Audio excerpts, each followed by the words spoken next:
चला तर मग आज आपण रशियन भाषेत छंद आणि आवडींबद्दल कसे बोलायचे ते शिकूया। रशियन मध्ये मला आवडते म्हणजे mnie nравится। mnie nравится डॅशचे चित्र, शब्द, संगीत, पुस्तके, चित्रकला। आता मला आवडत नाही साठी мне не нравится वापरा। мне не нравится फुटबॉल। चित्र, शब्द, फुटबॉल। एखाद्याला त्यांची आवड विचारायची असेल तर što vill ljubite विचारा। što vill ljubite चित्र, शब्द, छंद। माझा छंदसाठी मोयो hobby हा शब्द वापरा। मोयो hobby माझा चित्रे काढणे। चित्र, शब्द, वाचन।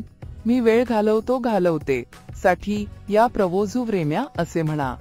या провожу время संगीत ऐकत। चित्र, शब्द, मोकळा वेळ। तर मित्रांनो, आज आपण रशियन भाषेत छंद आणि आवडींबद्दल बोलण्याचे काही मूलभूत वाक्य शिकलो।